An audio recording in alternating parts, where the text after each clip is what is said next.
हमारी आज की महफिल मिंटो कहानी। अदीब का नाम सादत हसन मिंटो। अगर इस कहानी के बारे में बात करें तो ये जिद्दोजहद आज़ादी में अंग्रेज की गोली से शहीद होने वाले एक तवाइफजादे की कहानी है। तुफैल उर्फ थैला कंजर की दो बहनें भी तवाइफ थी। तुफैल एक अंग्रेज को मौत के घाट उतार कर खुद शहीद हो गया था। अंग्रेजों ने बदला लेने की गर्ज से दोनों बहनों को बुलाकर मुजरा कराया और उनकी इज्जत को तार तार किया। साम्राज्यत एक लानत है और इसके पंजे में जकड़ी हुई अकवाम इस किस्म की नाइंसाफियों का अक्सर शिकार होती रहती हैं। आइए कहानी की तरफ बढ़ते हैं। ये 1919 ईस्वी की बात है भाईजान, जब रॉलेट एक्ट के खिलाफ सारे पंजाब में एजिटेशन हो रही थी। अमृतसर की बात कर रहा हूं। सर माइकल ऑर्डवायर ने डिफेंस ऑफ इंडिया रूल्स के तहत गांधी जी का दाखिला पंजाब में बंद कर दिया था। वो इधर आ रहे थे कि पलोल के मुकाम पर उनको रोक लिया गया और गिरफ्तार करके वापस बम्बई भेज दिया गया। जहां तक मैं समझता हूं भाईजान, अगर अंग्रेज ये गलती ना करता तो जलियांवाला बाग का हादसा उसकी हुक्मरानी की स्याह तारीख में ऐसे खूनी वर्ग का इजाफा कभी ना करता। क्या मुसलमान, क्या हिंदू, क्या सिख, सबके दिल में गांधी जी की बेहद इज्जत थी। सब उन्हें महात्मा मानते थे। जब उनकी गिरफ्तारी की खबर लाहौर पहुंची तो सारा कारोबार एकदम बंद हो गया। यहाँ से अमृतसर वालों को मालूम हुआ, चुनाचे यूं चुटकियों में मुकम्मल हड़ताल हो गई। कहते हैं कि 9 अप्रैल की शाम को डॉक्टर सत्यापाल और डॉक्टर कचलू की जलावतनी के अहकाम डिप्टी कमिश्नर को मिल गए थे। वो उनकी तामील के लिए तैयार नहीं था, इसलिए कि उसके ख्याल के मुताबिक अमृतसर में किसी हैजान खेज बात का खतरा नहीं था। लोग पुरअमन तरीके पर एहतजाजी जलसे वगैरह करते थे जिनसे तशद्दुद का सवाल ही पैदा नहीं होता था। मैं अपनी आंखों देखा हाल बयान करता हूँ। नौको राम नौमी थी, जुलूस निकला, मगर मजाल है जो किसी ने हुकाम की मर्जी के खिलाफ एक कदम उठाया हो। लेकिन भाईजान, सर माइकल अजब औंधी खोपड़ी का इंसान था। उसने डिप्टी कमिश्नर की एक ना सुनी। उस पर बस यही खौफ सवार था कि ये लीडर महात्मा गांधी के इशारे पर साम्राज्य का तख्ता उल्टने के दर पे हैं और जो हड़तालें हो रही हैं और जलसे मुनक्किद होते हैं, उनके पसे पर्दा यही साजिश काम कर रही है। डॉक्टर कचलू और डॉक्टर सत्यापाल की जलावतनी की खबर आनन फानन शहर में आग की तरह फैल गई। दिल हर शख्स का मुख्तर था। हर वक्त धड़का सा लगा रहता था कि कोई बहुत बड़ा हादसा बर्पा होने वाला है। लेकिन भाईजान, जोश बहुत ज्यादा था। कारोबार बंद थे, शहर कब्रिस्तान बना हुआ था। पर इस कब्रिस्तान की खामोशी में एक शोर था। जब डॉक्टर कचलू और सत्यापाल की गिरफ्तारी की खबर आई तो लोग हजारों की तादाद में इकट्ठे हुए कि मिलकर डिप्टी कमिश्नर बहादुर के पास जाएं और अपने महबूब लीडरों की जलावतनी के अहकाम मनसूख कराने की दरख्वास्त करें। मगर वो जमाना भाईजान दरखास्तें सुनने का नहीं था। सर माइकल जैसा फिरौन हाकिम आला था। उसने दरखास्त सुनना तो कुजा, लोगों के इस इज्तिमा ही को गैर कानूनी करार दिया। अमृतसर जो कभी आजादी की तहरीक का सबसे बड़ा मरकज था, जिसके सीने पर जलियांवाला बाग जैसा काबिल फख्र जख्म था, आज किस हालत में है। लेकिन छोड़िए इस किस्से को। दिल को बहुत दुख होता है। लोग कहते हैं कि इस मुकद्दस शहर में जो कुछ आज से 5 वर्ष पहले हुआ, उसके जिम्मेदार भी अंग्रेज हैं। होगा भाईजान, पर सच पूछिए तो इस लहू में जो वहां बहा है, हमारे अपने ही हाथ रंगे हुए नजर आते हैं। खैर, डिप्टी कमिश्नर साहब का बंगला सिविल लाइंस में था। हर बड़ा अफसर और हर बड़ा टोडी शहर के इस अलग अलग हिस्से में रहता था। आपने अमृतसर देखा है तो आपको मालूम होगा कि शहर और सिविल लाइंस को मिलाने वाला एक पुल है, जिस पर से गुजरकर आदमी ठंडी सड़क पर पहुंचता है, जहां हाकिमों ने अपने लिए ये अर्जी जन्नत बनाई हुई थी। हुजूम जब हॉल दरवाजे के करीब पहुंचा तो मालूम हुआ कि पुल पर घुड़सवार गोरों का पहरा है। हुजूम बिल्कुल ना रुका और बढ़ता गया। भाईजान, मैं इसमें शामिल था।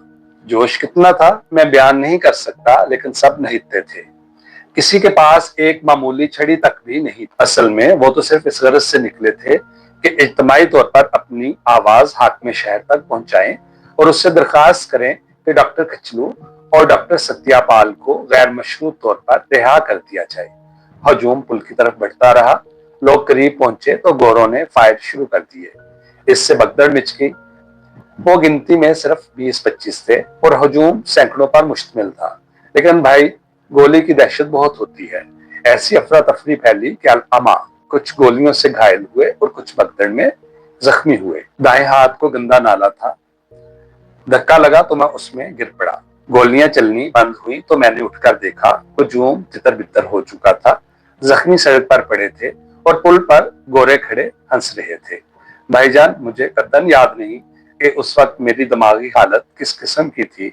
मेरा ख्याल है कि मेरे होशो हवास पूरी तरह सलामत नहीं थे। गंदे नाले में गिरते वक्त तो कतई मुझे होश नहीं था। जब बाहर निकला तो हादसा वकू पजीर हुआ था।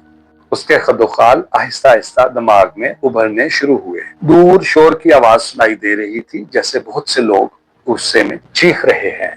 मैं गंदा नाला अबूर करके जाहिर पीर के तकिए से होता हुआ हॉल दरवाजे के पास पहुंचा तो देखा कि 30-40 नौजवान जोश में भरे पत्थर उठा उठाकर दरवाजे के घड़ियाल पर मार रहे हैं। उसका शीशा टूटकर सड़क पर गिरा तो एक लड़के ने बाकियों से कहा, चलो मलका का बुत तोड़ें। दूसरे ने कहा, नहीं यार, कोतवाली को आग लगाएं। तीसरे ने कहा, और सारे बैंकों को भी। चौथे ने उनको रोका, ठहरो, इससे क्या फायदा, चलो पुल पर उन लोगों को मारे। मैंने उनको पहचान लिया। यह थेला कंजर था। नाम मोहम्मद फैल था, मगर थेला कंजर के नाम से मशहूर था, इसलिए कि एक तवाइफ के वतन से था। बड़ा आवारागर्द था। छोटी उम्र ही में उसको जुए और शराब नोशी की लत पड़ गई थी। उसकी दो बहनें शमशाद और अलमास अपने वक्त की हसीन तरीन तवाइफें थी। शमशाद का गला बहुत अच्छा था। उसका मुजरा सुनने के लिए रईस बड़ी दूर दूर से आते थे। दोनों अपने भाई की करतूतों से बहुत नालां थी। शहर में मशहूर था कि उन्होंने एक किस्म का उसको आग कर रखा है। फिर भी वो किसी न किसी हीले अपनी जरूरियात के लिए उनसे कुछ न कुछ वसूल कर ही लेता था। वैसे वो बहुत खुशपोश रहता था, अच्छा खाता था, अच्छा पीता था, बड़ा नफासत पसंद था। बुजला संजी और लतीफा गोई मिजाज में कूट कूट के भरी थी। मिरासियों और भांडों के सोकियानापन से बहुत दूर रहता था। लंबा कद, भरे भरे हाथ पांव, मजबूत कसरती बदन, नाक नक्शे का भी खासा था। और जोश लड़कों ने उसकी बात ना सुनी और मलका के बुत की तरफ चलने लगे। उसने फिर उनसे कहा, मैंने कहा, मत जाया करो अपना जोश, इधर आओ मेरे साथ। चलो उनको मारें जिन्होंने हमारे बेकसूर आदमियों की जान ली है और उन्हें जख्मी किया है। खुदा की कसम, हम सब मिलकर उनकी गर्दन मरोड़ सकते हैं। चलो। कुछ रवाना हो चुके थे, बाकी रुक गए। थैला पुल की तरफ बढ़ा तो उसके पीछे चलने लगे। मैंने सोचा कि माओ के ये लाल बेकार मौत के मुंह में जा रहे हैं। फवारे के पास तबका खड़ा था, वही मैंने थैले को आवाज दी और कहा, मत जाओ यार, क्यों अपनी और उनकी जान के पीछे पड़े हो। थैले ने यह सुनकर एक अजीब सा कहका बुलंद किया और मुझसे कहा, थैला सिर्फ ये बताने चला है कि वो गोलियों से डरने वाला नहीं। फिर वो अपने साथियों से मुखातिब हुआ, तुम डरते हो तो वापस जा सकते हो। ऐसे मौकों पर बढ़े हुए कदम उल्टे कैसे हो सकते हैं। और फिर वो भी उस वक्त जब लीडर अपनी जान हथेली पर रखकर आगे आगे जा रहा हो। थैले ने कदम तेज किए तो उसके साथियों को भी करने पड़े। हाल दरवाजे से पुल का फासला कुछ ज्यादा नहीं होगा, कोई 60-70 गज के करीब। थैला सबसे आगे आगे था, जहां से पुल का दो रोया मतवाजी जंगला शुरू होता है। वहां से 15-20 कदम के फासले पर दो घुड़सवार गोरे खड़े थे। थैला नारे लगाता जब जंगले के आगाज के पास पहुंचा तो फायर हुआ। मैं समझा कि वो गिर पड़ा है, लेकिन देखा कि वो उसी तरह जिंदा आगे बढ़ रहा है। उसके बाकी साथी डर के भाग उठे हैं। मुड़कर उसने पीछे देखा और चिल्लाया, भागो नहीं, आओ। उसका मुंह मेरी तरफ था कि एक और फायर हुआ। पलटकर उसने गोरों की तरफ देखा और पीठ पर हाथ फेरा। भाईजान, नजर तो मुझे कुछ नहीं आना चाहिए था, मगर मैंने देखा कि उसकी सफेद बोस्की की कमीज पर लाल लाल धब्बे थे। वो और तेजी से बढ़ा, जैसे जख्मी शेर हो। एक और फायर हुआ। वो लड़खड़ाया, मगर एकदम कदम मजबूत करके वो घुड़सवार गोरे पर लपका और चश्मे जदन में जाने क्या हुआ। घोड़े की पीठ खाली थी। गोरा जमीन पर था और थैला उसके ऊपर। दूसरे गोरे ने, जो करीब था और पहले बुखला गया था, बिदकते हुए घोड़े को रोका और धड़ाधड़ फायर शुरू कर दिए। उसके बाद जो कुछ हुआ मुझे मालूम नहीं। मैं वहां फवारे के पास बेहोश होकर गिर पड़ा। भाईजान, जब मुझे होश आया तो मैं अपने घर में था। चंद पहचान के आदमी मुझे वहां से उठा लाए थे। उनकी जुबानी मालूम हुआ कि पुल पर से गोलियां खाकर हुजूम मुश्तइल हो गया था। नतीजा इस इश्तियाल का ये हुआ कि मलका के बुत को तोड़ने की कोशिश की गई, टाउन हॉल और 3 बैंकों को आग लगी और 5 या 6 गोरे मारे गए। खूब लूट मची। लूट खसोट का अंग्रेज अफसरों को इतना ख्याल नहीं था। 5 या 6 यूरोपियन हिलाक हुए थे। उसका बदला लेने के लिए चुनाचे जलियांवाला बाग का खूनी हादसा रूनुमा हुआ। डिप्टी कमिश्नर बहादुर ने शहर की बागडोर जनरल डायर के सुपुर्द कर दी। चुनाचे जनरल साहब ने 12 अप्रैल को फौजियों के साथ शहर के मुख्तलिफ बाजारों में मार्च किया और दर्जनों बेगुनाह आदमी गिरफ्तार किए। 13 को जलियांवाला बाग में जलसा हुआ। करीब 25,000 का मजमा था। शाम के करीब जनरल डायर मुसल्ला गोरखों और सिखों के साथ वहां पहुंचा और नहित्ते आदमियों पर गोलियों की बारिश शुरू कर दी। उस वक्त तो किसी को नुकसान जान का ठीक अंदाजा नहीं था। बाद में जब तहकीक हुई तो पता चला कि 1000 हलाक हुए हैं और 3 या 4,000 के करीब जख्मी। लेकिन मैं थैले की बात कर रहा था भाईजान, आंखों देखी आपको बता चुका हूँ, बेऐब जात खुदा की है। मरहूम में 4 ऐब शरई थे। एक पेशावर तवाइफ के वतन से था मगर जियाला था। मैं अब यकीन के साथ कह सकता हूँ कि उस मलून गोरे की पहली गोली भी उसके लगी थी। आवाज सुनकर उसने जब पलटकर अपने साथियों की तरफ देखा था और उन्हें हौसला दिलाया था, जोश की हालत में उसको मालूम नहीं हुआ था कि उसकी छाती में गरम गरम सीसा उतर चुका है। दूसरी गोली उसकी पीठ में लगी, तीसरी फिर सीने में। मैंने देखा नहीं पर सुना है। जब थैले की लाश गोरे से जुदा की गई तो उसके दोनों हाथ उसकी गर्दन में इस बुरी तरह पेवस्त थे कि अलहदा नहीं होते थे। गोरा जहन्नम वासल हो चुका था। दूसरे रोज जब थैले की लाश कफन दफन के लिए उसके घर वालों के सुपुर्द की गई तो उसका बदन गोलियों से छलनी हो रहा था। दूसरे गोरे ने तो अपना पूरा पिस्तौल उस पर खाली कर दिया था। मेरा ख्याल है उस वक्त मरहूम की रूह कफ्से अंसरी से प्रवास कर चुकी थी। उस शैतान के बच्चे ने सिर्फ उसके मुर्दा जिस्म पर चांदमारी की थी। कहते हैं जब थैले की लाश मोहल्ले में पहुंची तो कोहराम मच गया। अपनी बरादरी में वो इतना मकबूल नहीं था, लेकिन उसकी कीमा लाश देखकर सब दाढ़े मार मार कर रोने लगे। उसकी बहनें शमशाद और अलमास तो बेहोश हो गईं। जब जनाजा उठा तो उन दोनों ने ऐसे बैन किए कि सुनने वाले लहू के आंसू रोते रहे। भाईजान, मैंने कहीं पढ़ा था कि फ्रांस के इनकलाब में पहली गोली वहां की एक टख्याई के लगी थी।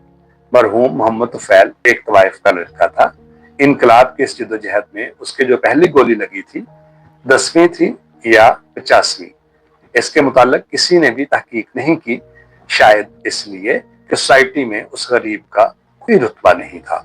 मैं तो समझता हूँ पंजाब के इस खूनी गुसल में नहाने वालों की फहरिस्त में थैले कंजर का नामो निशान तक भी नहीं होगा, और ये भी कोई पता नहीं कि ऐसी कोई फहरिस्त तैयार भी हुई थी। सख्त हंगामी दिन थे।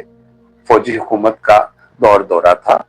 वो दो जिसे मार्शल लॉ कहते हैं शहर के गली गली कूचे कूचे में ढकारता फिरता था। बहुत अफरा तफरी के आलम में उस गरीब को जल्दी जल्दी यूं दफन किया गया जैसे उसकी मौत के सौगवार अजीजों का एक संगीन जुर्म थी।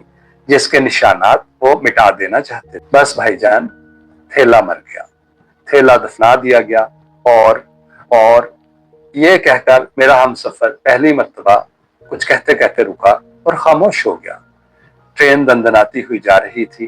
पटरियों की खटाखट ने यह कहना शुरू कर दिया, थैला मर गया, थैला दफना दिया गया, थैला मर गया, थैला दफना दिया गया।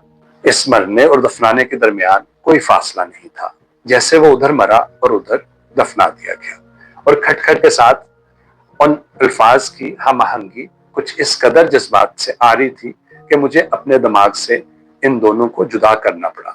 चुनांचे मैंने अपने हमसफर से कहा, आप कुछ और भी सुनाने वाले थे। चौंक कर उसने मेरी तरफ देखा। जी हाँ, इस दास्तान का एक अफसोसनाक हिस्सा बाकी है। मैंने पूछा, क्या? उसने कहना शुरू किया। मैं आपसे अर्ज कर चुका हूँ कि थेले की दो बहनें थी, शमशाद और अलमास। बहुत खूबसूरत थी। शमशाद लंबी थी, पतले पतले नक्श, गुलाफी आंखें, ठुमरी बहुत खूब गाती थी। सुना है खान साहब फतेह अली खान से तालीम लेती रही थी। दूसरी अलमास थी, उसके गले में सुर नहीं था, लेकिन बतावे में अपनी सानी नहीं रखती थी। मुजरा करती थी तो ऐसा लगता था कि उसका अंग अंग बोल रहा है।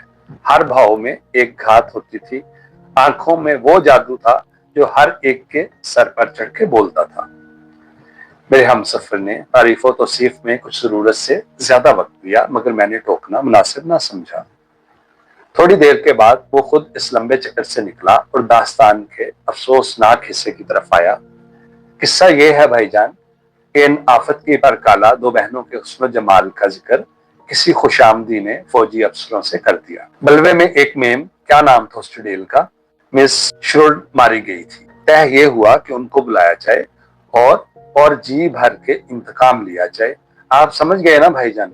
मैंने कहा, जी हाँ। मेरे हमसफर ने एक आह भरी। ऐसे नाजुक मामलों में तवाइफें और कस्बियां भी अपनी माएँ बहनें होती हैं, मगर भाईजान ये मुल्क अपनी इज्जत नामूस को मेरा ख्याल है पहचानता ही नहीं। जब ऊपर से इलाके के थानेदार को ऑर्डर मिला तो वो फौरन तैयार हो गया। चुनाचे वो खुद शमशाद और अलमास के मकान पर गया और कहा कि साहिब लोगों ने याद किया है, वो तुम्हारा मुजरा सुनना चाहते हैं।